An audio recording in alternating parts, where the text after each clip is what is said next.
Bom, década de 30, não é?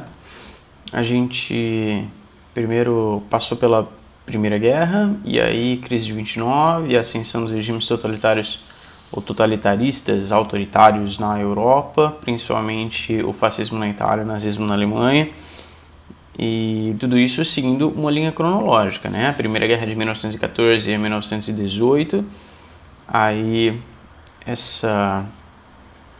esse período entre guerras, né, de uma Alemanha completamente humilhada pelo Tratado de Versalhes, a qual ela foi imposta ao final da Primeira Guerra, que foi a grande culpada por todos os conflitos, obrigada a pagar uma multa para os vencedores, a ter uma série de limitações interiores ao seu próprio território, à sua economia, à sua indústria bélica, ao seu exército. Muito bem, então, ao longo disso tudo, nós temos também os loucos anos 20 nos Estados Unidos, que estão patrocinando a reconstrução dessa Europa que foi toda arrasada pela Primeira Guerra. Então, a gente tem uma Europa mal das pernas, que vai se recuperando ao longo desses anos 20. Chegando nos anos 30, ela já está melhor estabelecida, o que causa uma crise lá nos Estados Unidos, que derruba todo o resto do mundo junto com ele, na crise de 29. E é aqui que a gente se insere no tempo de novo, a gente voltou para esse ponto. Primeiro a gente avançou, né, daquele lado do Atlântico, primeiro, então a crise de 1929 derrubou de novo a economia da Europa, aquela economia que estava se restabelecendo, então é nesses anos 30 que vão ascender na realidade aqueles regimes totalitários que eu falei, né, o fascismo, o nazismo, o franquismo na Espanha, o salazarismo em Portugal. Botem atenção nesse fator específico, porque é dele que a gente vai falar agora. Aliás, é por isso que eu estou retomando essa conversa aqui agora. Porque, bom, esses regimes despontaram, né, em oposição ao liberalismo comercial, ao capitalismo liberal, né, que ele claramente tinha naufragado, tinha fracassado com os Estados Unidos, que era a maior potência da época. Então, se fracassou lá, aqui que não vai dar certo. O socialismo estava crescendo também desde a Revolução Russa de 1917. Então, o único país, ou a única região do mundo que não se viu afetada pela crise de 29 foi a Rússia. Porque a União Soviética, aliás, né? Porque a crise de 29 foi uma crise do capitalismo. Só será atingido por ela, portanto, quem é adepto do capitalismo. Quem não é, está mais ou menos livre desse mal, né? Dessa moléstia que arrasou o mundo por um bom tempo, até eles voltarem a se reerguer e andar com as próprias pernas. Então a gente tem esse desenrolar dos anos 30, em 33 o Hitler toma o poder, por aí o Mussolini também, eles vão crescendo e galgando posições cada vez mais elevadas no seio da sua própria sociedade. Tem todos aqueles conceitos que eu falei para vocês dos regimes autoritários, totalitários, de ultranacionalismo, de inventar uma história que justifique a sua glória no presente, buscando um passado de glória também, o militarismo, a agressão, a violência, o expansionismo. Tinha a ideia do espaço vital para o Hitler, né? A ideia de uma raça superior, enfim. Então, esse é o desenrolar dos anos 30, vai chegar em 1939, por causa dessa política expansionista do Hitler, vai começar a dar problema com os vizinhos, que a princípio não estavam dando muita atenção para ele, porque afinal de contas um dos principais motes era o anticomunismo, que inclusive é também uma característica desses regimes fascistas. Aí então, em 39, estoura a Segunda Guerra, que vai se arrastar até 1945, e então a gente volta para os anos 30 agora aqui no Brasil. Conversamos que até 1930 mesmo, inclusive, teve aquela política dos governadores, a política do café com leite, do coronelismo, do voto de cabresto e tal e tal. Muito bem, visto a maneira como essa lógica foi desfeita, como isso tudo foi posto abaixo, quer dizer, não foi imediatamente, né? Não foi assim no ato instantaneamente. No movimento, ou golpe, ou revolução, ou o que vocês queiram chamar de 1930, com a tomada do poder pelo Vargas e a derrubada do Washington Luiz e do candidato a presidente por São Paulo, que tinha aquele joguete, aquele vai e vem entre Minas e São Paulo, e aí outros estados estavam insatisfeitos com isso, dentre eles a Paraíba no norte e o Rio Grande do Sul ao sul. Se juntaram com Minas Gerais, que estava revoltada com São Paulo porque tinha furado o acordo. Muito bem, esses caras se organizam, derrubam Washington Luiz, põem Getúlio Vargas no poder, que fica, a partir de 1930, com caráter provisório. Só que esse governo provisório, ele se estendeu muito mais do que um regime provisório se pretende ficar no poder, né? A primeira coisa que ele fez quando ele entrou foi revogar a Constituição vigente e não dava sinais de fazer uma nova, né? Então ele estava jogando meio sem as regras estabelecidas. Até que, desde o início, já tinha forte oposição dos cafeicultores paulistas, que foram prejudicados pelo desmonte da política anterior, né? Quando o Vargas entrou, ele aboliu a Constituição, meio que tentou mudar aquele processo eleitoral que vinha até então para romper o jogo entre São Paulo e Minas, ao que São Paulo se viu muito prejudicado, não é? Uma das principais intenções do Vargas na política era a industrialização e parar um pouco com a agroexportação, que era o principal produto de exportação, era o principal elemento da economia brasileira desde o início da colonização, né? Naquele negócio do plantation, vocês lembram? De grandes latifúndios, monocultura, mão de obra escrava, produção voltada para o exterior. Tudo bem que depois a gente teve uma alteração na mão de obra, no tipo da mão de obra, que já não era mais um trabalho forçado, mas ainda assim continuava com a produção voltada para o exterior, majoritariamente. Então essa era a base da economia brasileira. E foi o que fez as elites brasileiras. A elite brasileira era dos exportadores de café, nesse século XIX e século XX ainda. Então o Vargas está desmontando essa lógica e ele quer industrializar o país. E isso de fato ocorreu, ele foi bem sucedido nessa empreitada. Tanto é que isso vai contribuir para a entrada do Brasil na Segunda Guerra, que a gente já falou lá atrás. Eu vou retomar quando a gente chegar lá, né, no momento oportuno.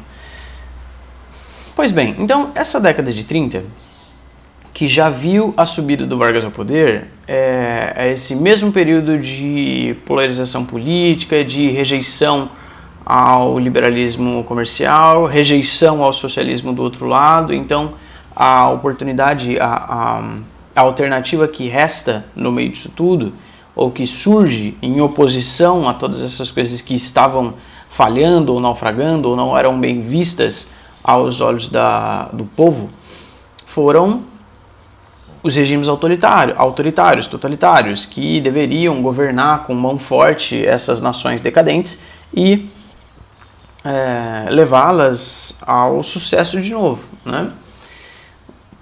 Muito bem, em 1932, aliás, aqui no Brasil, o Brasil também observava esse clima de polarização política, com um amplo aspecto da população dividida nessas duas frentes, a extrema-direita e a extrema esquerda. Ao lado da extrema direita, nós temos, e aí então nesse cenário nós temos dois principais partidos. Ao lado da extrema direita tem a AIB, que é a Ação Integralista Brasileira, que foi fundada em 1932, mais ou menos junto, portanto, com o Partido Fascista na Itália e o Partido Nazista na Alemanha, e eles estão emergindo ao mesmo tempo com ideais muito parecidos. A AIB, inclusive, ela foi inspirada em ideais fascistas italianos, né, de extrema direita. O líder do partido era um sujeito chamado Plínio Salgado. E à esquerda nós temos a ANL, Nacional Libertadora, que era da extrema esquerda e ela era apoiada e era inspirada também no socialismo soviético. Inclusive o presidente de honra deles, o Luiz Carlos Prestes, ele foi para Moscou, passou alguns anos lá, fez um treinamento com os soviéticos e voltou para cá num outro momento que a gente vai retomar ainda nessa aula. O Prestes era um tenentista que participou daquelas revoltas tenentistas na década de 20 contra aquela elite oligárquica. Lembra da República das Oligarquias, que é justamente essa da política dos governadores, do café com leite, de Minas, São Paulo, lá. Pois então, ao longo da década de 20 houveram alguns levantes de setores do exército contra essa forma de fazer política. E o Vargas e o Luiz Carlos Prestes, ele liderou a chamada Coluna Prestes, que no final de contas não foi capaz de desmantelar o governo, né? Tanto é que quem fez isso foi o Vargas em 1930, e muitos desses tenentes capturados, desses revoltosos contra a República Oligárquica, eles foram perdoados pelo Vargas, né? Eles receberam a anistia do Vargas. Pois bem, visto o governo provisório dele, que se estendeu de 1930 a 1934, e aí ele lança uma nova Constituição, a gente viu que, por essa nova Constituição, ele declarava o voto secreto, aberto às mulheres também, que haveriam eleições, o próximo presidente seria escolhido pelo voto direto, voto secreto, inclusive com participação feminina, com a obrigatoriedade do voto masculino acima de 18 anos, não é? E essa Constituição declarava também que os mandatos presidenciais seriam de 4 anos, sem direito à reeleição. Então, se ele entrou, ainda que seja pelo voto indireto daquela Assembleia Constituinte que elaborou a Constituição de 1934, ainda que Vargas tenha sido eleito de maneira indireta em 34, ele assumiu em 34, deveria sair então em 38, sem direito à reeleição. Bom, ele entrou em 34, né? Em 35, mas lembrando que ele já estava no poder desde 30, né? Então ele já pôde revelar várias das suas intenções que muitas delas não foram bem vistas, não foram bem aceitas por essa ala da esquerda, nessa política completamente polarizada no Brasil dos anos 30. Então a ANL, a Ação Nacional Libertadora, fez um levante contrário ao Vargas, porque ele flertava muito fortemente com o fascismo italiano. Ele era completamente apoiado pela AIB, a Ação Integralista Brasileira, que comprava e concordava com os seus pressupostos e os seus ideais. O seu plano de governo era muito parecido, as suas intenções eram muito semelhantes. Então, nesse aspecto político, o Vargas está muito mais afeito à extrema-direita do que à esquerda. Então eles também eram ultranacionalistas, também eram anticomunistas, também exaltavam a sua própria nacionalidade como se o povo brasileiro fosse melhor ou fosse mais superior a todos os outros, tivesse essa legitimidade histórica que justificasse a sua alta posição no mundo. Bom, então tem esse levante contrário da Ação Nacional Libertadora, da ANL, que era apoiada pelo Partido Comunista Brasileiro e pela União Soviética, pela Internacional Comunista. Então eles receberam apoio externo também para fazer um levante armado, derrubar o governo do Vargas e implementar um governo comunista no Brasil. Isso aconteceu em 1935, foi uma tentativa de golpe na realidade que não deu certo, falhou, naufragou. Os planos para a chamada intentona comunista vinham desde antes, eles vinham se articulando, se organizando para efetivar esse golpe. O Vargas, tendo plena consciência dessa oposição da esquerda ao seu governo, ele já vinha tomando várias medidas centralizadoras, autoritárias, desde o início do seu governo, ainda mais depois da Constituição que ele mesmo promulgou. Ele mandou fechar a ANL e o partido entrou na ilegalidade em julho de 1935. Ainda assim, os planos continuaram em andamento, eles não se desmobilizaram, né? Continuaram se reunindo para promover esse golpe no fim do ano. O que de fato aconteceu, houveram levantes em principalmente 3 cidades do Brasil, em Recife, em Natal e no Rio de Janeiro, entre 23 e 27 de novembro de 1935.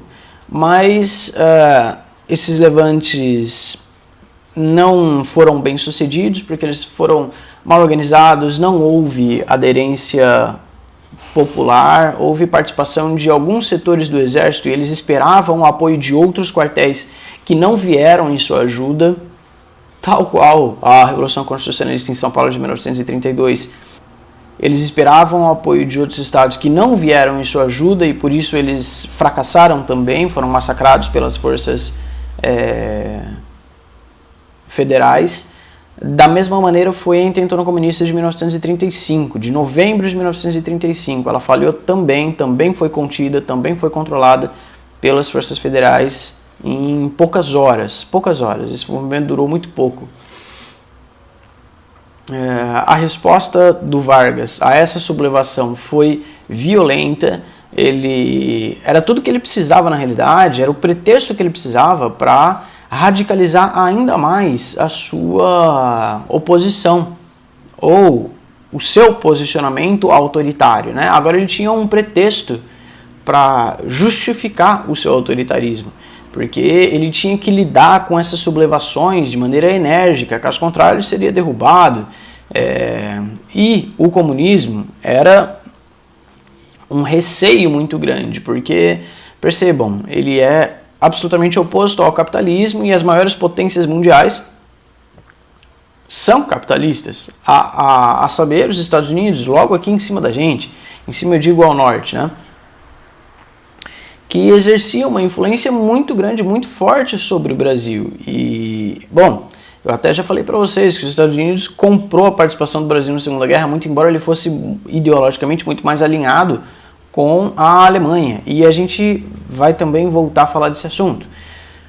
Mas então, feita a Intentona Comunista, o Vargas decretou estado de sítio no Brasil, ainda em novembro daquele mesmo ano, e enrijeceu as estruturas políticas de maneira que ele tivesse mais liberdade e não fosse tão controlado pelos órgãos estatais, né? Ele podia dispor de total liberdade para fazer o que fosse necessário para conter essas sublevações e governar o Brasil.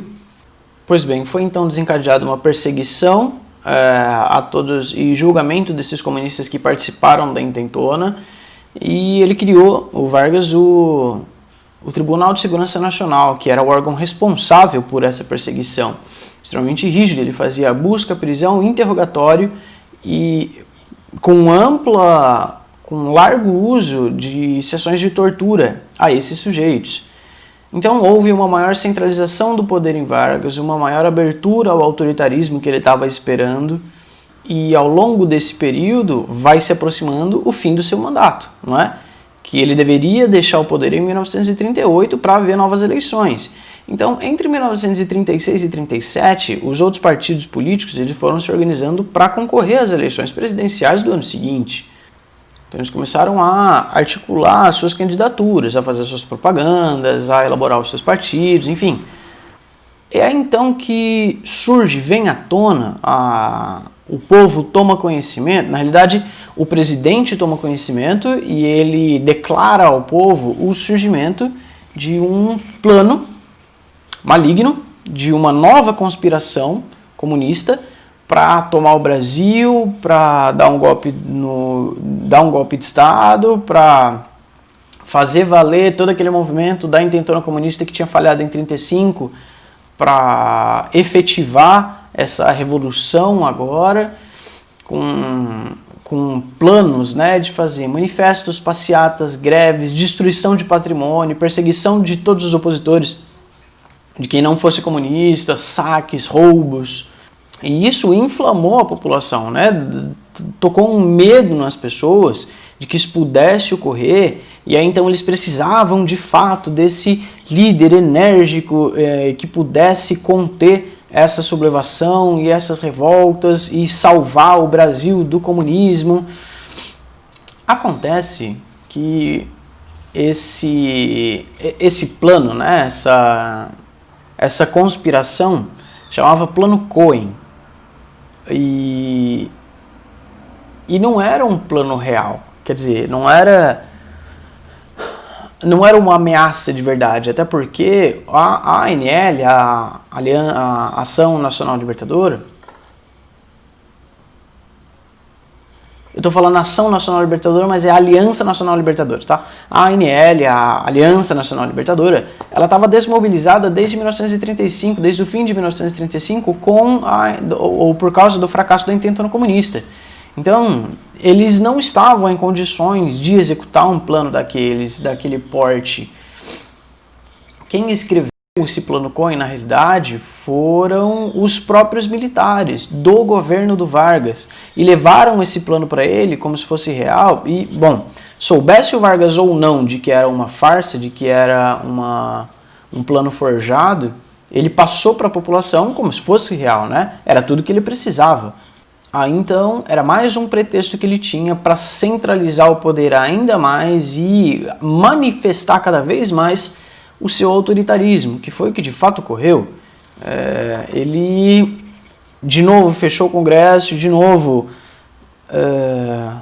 declarou um estado de sítio, enrijeceu ainda mais o controle populacional, o controle de propaganda. E aí, então, esse plano Cohen veio à tona em 1937. Faltava um ano para ele deixar o mandato. Só que ele não queria deixar o poder, né? Ainda que houvessem partidos de extrema-direita que fossem simpáticos ao seu plano de governo, e teoricamente ele deveria apoiar esses partidos, ele não queria deixar o poder.